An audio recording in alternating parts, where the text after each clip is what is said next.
Introduce our amazing, awesome, stellar, kick-ass keynote presenter. This is Heather Watkins. Heather's title is Has Change Will Strut to the New Disability Activism.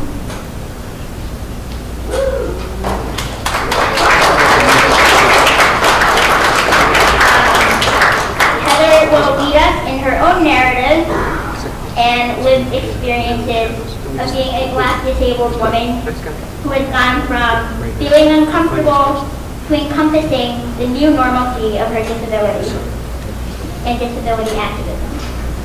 Heather is a writer, a disability advocate, the mother, a graduate of Emerson College, and resident of Boston, Massachusetts. So, welcome, Heather.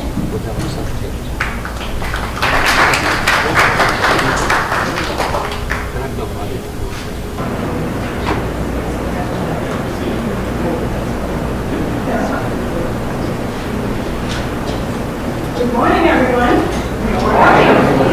I am so excited to be here and to be the keynote speaker. I was completely honored and immediately accepted. I also let Sandy know about my bit of social anxiety about public speaking. But I could not pass up this opportunity. Way too delicious. And then I called out our Skype session and I was like, oh crap, what did I just agree to? Luckily, my secondary thought and two saving graces were remembering quotes by two civil rights and social justice activists. You may or may not be familiar with them. The first is stand before the people you fear and speak your mind, even if your voice shakes. That was by Maggie Kuhn, who founded the Gray Panthers when she was forced to retire at the age of 65 from the Presbyterian Church due to their mandatory retirement laws. She worked on behalf of elder rights and against ageism, because she was not having any of that. The second is, when I use my strength in the service of my vision, it makes no difference whether or not I am afraid. And that was by Arden Lowe, self-described Black lesbian mother, warrior poet. She dedicated both her life and her creative talent to confronting and addressing the injustices of racism, sexism, and homophobia. Excuse me, tingles every time I read that. So armed and confident with these reminders, I exhale. And just know today that I speak in full defiance of my fears, committing the very revolutionary act of being my authentic self. So if it manifests and takes shape with a red sparky face, a voice that shakes, and being emotional and teary-eyed, it will be because I speak my truth and really spit out apple lies. Strength and leadership looks different on different bodies. So let's begin, shall we?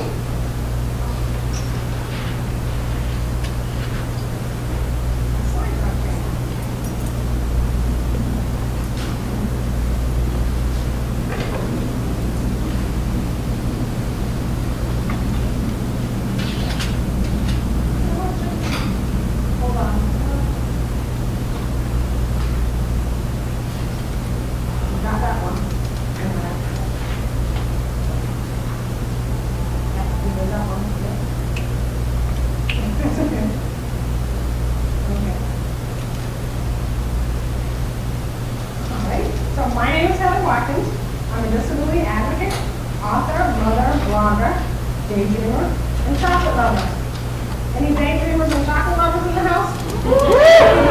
All right, I'm in good company. You are both imaginative and, well, you have good taste. Let's face it. A little bit more about myself. I was born, raised, educated in the city of Boston. I'm 44. Woohoo! Who knew middle age would be this nice? I didn't always use ambulatory aids. I've been using them about 10 years now, and about 5 on occasion with my wheelchair. depending on the day, energy level, venue, event. It took me a while to begin using my cane. I had some ambivalence and some backward thinking. Kind of feeling like I'm giving in. It would make me appear weak. So the day finally came, as it always does, when I relented and realized my sense of safety needed to trump my sense of vanity. What I discovered was, to my surprise, is that not only was my walking more stabilized, it came with more peace of mind. As I found myself explaining a lot less. It also spoke volumes that I was an active participant in my own life and wasn't sitting idly by. I also realized that I had internalized my disability using a deeply critical lens, full of ableist self-talk. You end up seeing yourself through this very fractured lens, through a prism of limitations. Seeing yourself through shards never gives one the complete picture. And so I had to deconstruct my self-imposed prison and reconnect my shattered sense of self. Okay, so there's a picture showing of me, and I'll describe it. I'm standing next to my SUV. The driver's side is in view, as well as the passenger side.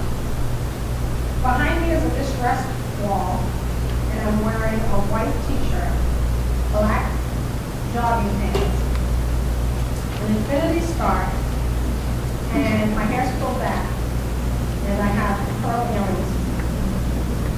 My left hand, I have a cane, and I have a crossbody bag with a brown strap, and the bag is off-white. I'm holding in my right hand a small rectangular sign that says #RealBeautyNYC. It's a great campaign for women with disabilities. I think it's like 2 years old. So if you get a chance, check that out. The progression of my disability 13 years ago was actually a blessing of a turning point that altered the trajectory of my life experience. It was about that time that I had to leave work because I couldn't concentrate from a lack of sleep.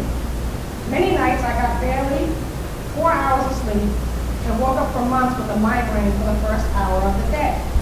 I'd fall asleep when sitting in meetings and even at lunch with coworkers. I was drowsy while driving to work on the highway. Very dangerous, I know. In the evenings, I'd answer questions from family 10, 15, 20 minutes after they were asked. Thinking the problem was everything from too much MSG in the foods consumed or a lumpy mattress. That was robbing me of a decent night's sleep. Finally, a visit to the doc put those thoughts to rest with the discovery that my diaphragm, that large muscle that aids in your breathing, it was the culprit that was making me hypoxic and retaining far too much carbon dioxide and not enough oxygen.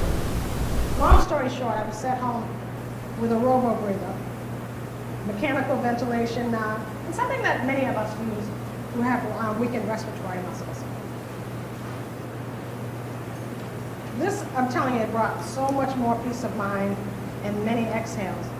I tell you, a good night's sleep and some deep breaths are yummy and hella sexy, and neither are taken for granted nowadays.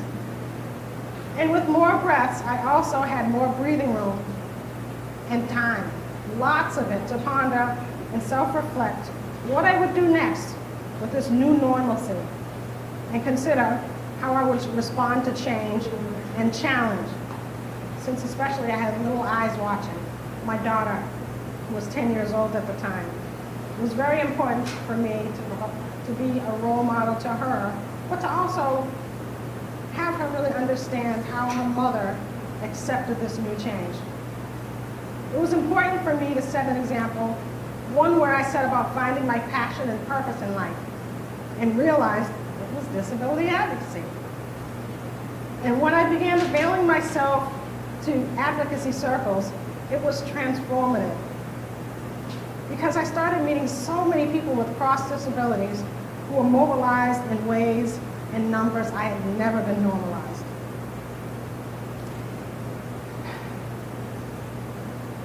I had so little exposure to other people with disabilities, save for when I was much younger and went to MDA-sponsored camps and events, but they were all outside of my community, only to return to a support system primarily composed of non-disabled folks.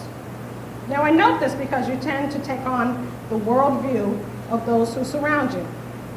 And if it's all or majority non-disabled disability, seeing disability as negative, well, it's no wonder that you see yourself wanting to be cured like I did. And you see yourself as less than whole and not complete, as is. Coming from communities of color, it takes us a lot longer to self-identify as having a disability. And that's because of reasons like family, culture, religion, and stigma. Not an exhaustive list, but these are many of the reasons why it takes us a lot longer to self-identify. It's also because of a lack of visibility and amplification of our stories across the media landscape.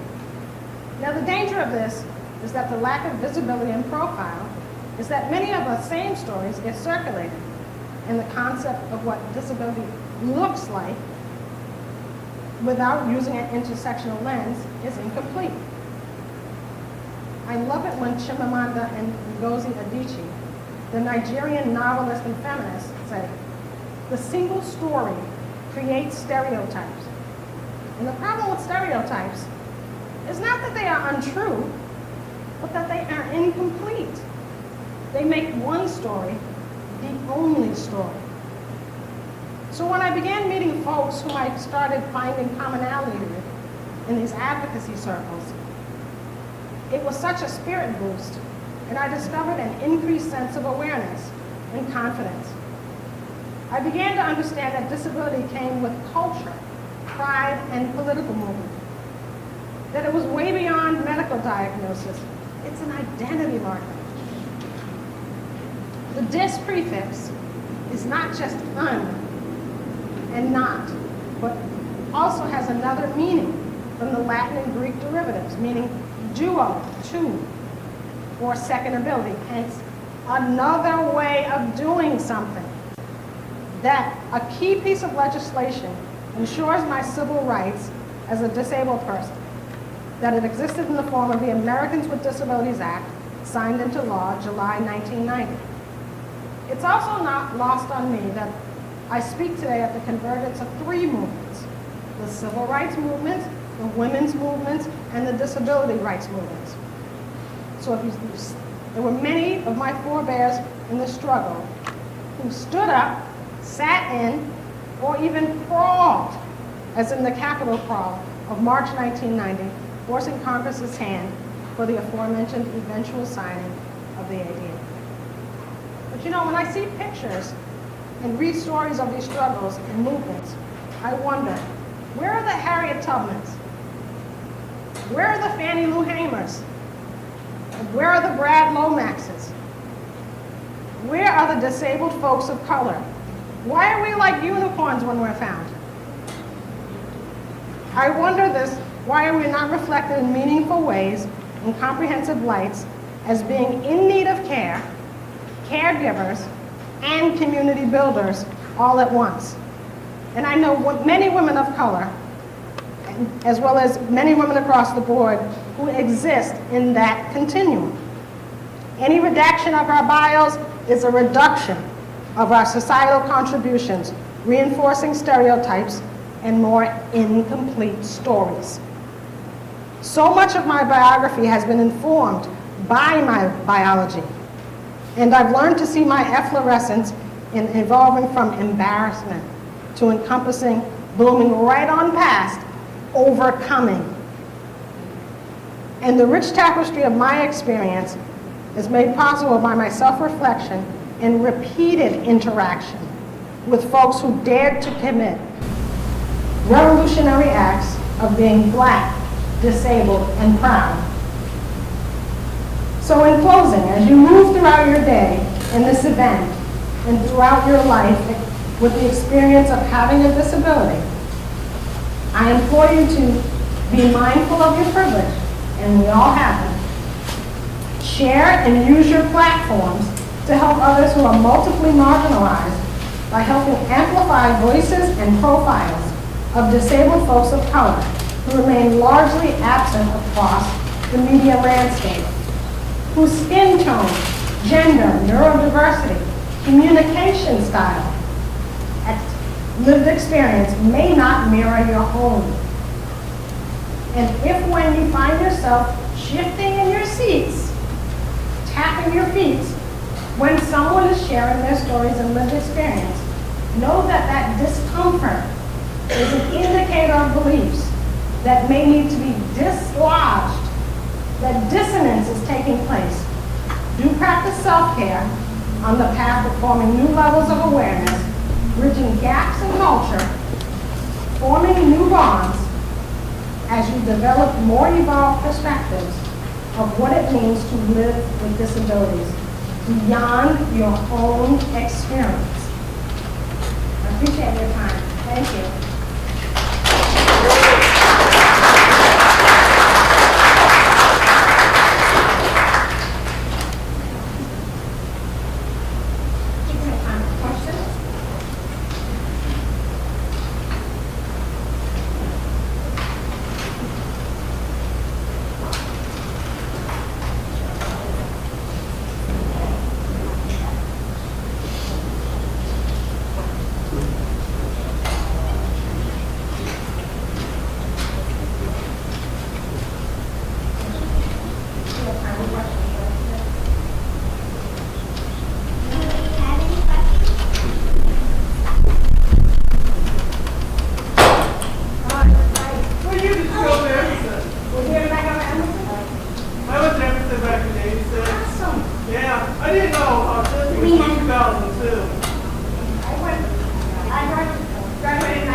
Anyone else with a question? I'm actually an accident into the laptop because that's right now where our processing is happening. And where the microphones are not.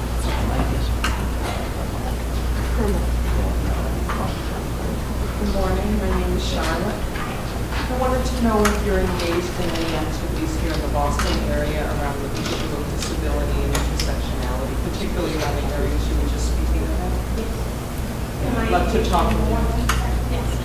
Actually, just was part of a panel at Emerson College this past week at the Memorial Center. We talked about Emerson's goals and what our vision of America will be. And so I said, I'd like it to be inclusive of all abilities so that we have structural and systemic access. So that was really fun. And then 2 weeks prior to that, there was a panel, there was a teaching, and the panel that I was on was the intersectionality panel. So I came in and gave some perspective from a disability point of view that we disabled Black people. So, yeah, that was fun. That was fun. I'd love to talk with you more about this Absolutely. experience. My pleasure.